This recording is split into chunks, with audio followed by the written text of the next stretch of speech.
আসার সময় সবাই অনেক খুশি আর যাওয়ার সময় সবার বুক ফাটা কষ্ট। হ্যাঁ, এটাই প্রবাস জীবন। আসসালামু আলাইকুম। আমার চাচাতো ভাইটা 3 মাস দেশে ছুটি কাটানোর পর আবার সেই চলে যাচ্ছে দূর প্রবাসে।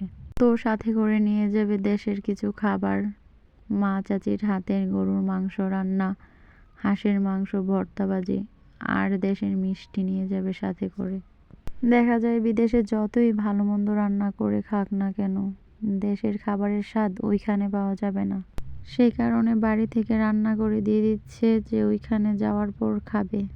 সাথে আরও বন্ধু বান্ধব রুমমেটের কারণে আরও বাড়িয়ে দেওয়া হচ্ছে সব কিছু 2 প্যাকেট করে প্যাকিং করা হচ্ছে। 4টা হাঁস, 5 কেজি গরুর মাংস সব কিছুই রান্না করে দিয়ে দিচ্ছে। দেখা যায় যে বিদেশ থেকে আসার সময় ভালোই লাগে, কিন্তু যাওয়ার সময় সবার কষ্টে বুক ফেটে যায়। দেশের তরকারির স্বাদই হয় অন্যরকম, দেশের মশলা মাংস সব কিছুই তরতাজা, তাই এর স্বাদটাই অন্যরকম। বিদেশে তো সচরাচর এরকম তরতাজা খাবার পাওয়া যায় না। তো মাংসগুলা পলি ব্যাগে ভরা প্রায় শেষ, গরুর মাংস ভরা শেষ, তো এখন হাঁসের মাংসটা ভরছে। আমি মোবাইলের ফ্ল্যাশ প্লাস ক্যামেরা দুটি ধরে রেখেছি। তো আমরা খাবারগুলো প্যাকিং করছি, কিন্তু আমাদের কারো মনে আনন্দ নেই, কারণ সত্যিই খুব খারাপ লাগছে ভাইয়া চলে যাবে। সেই কারণে 3 মাস ছুটি মনে হয় যে দেখতে দেখতে চোখের পলকে শেষ হয়ে গেল।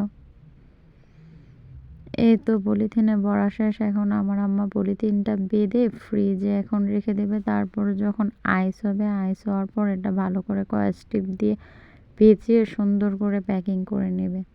এই তো এখন গরুর মাংসটা ভালো করে বেঁধে নিচ্ছে। প্যাকিংটা ভালো করে না হলে অনেক দূরের একটা জার্নি, খাবারগুলো বের হয়ে যাওয়ার রিস্ক থাকবে।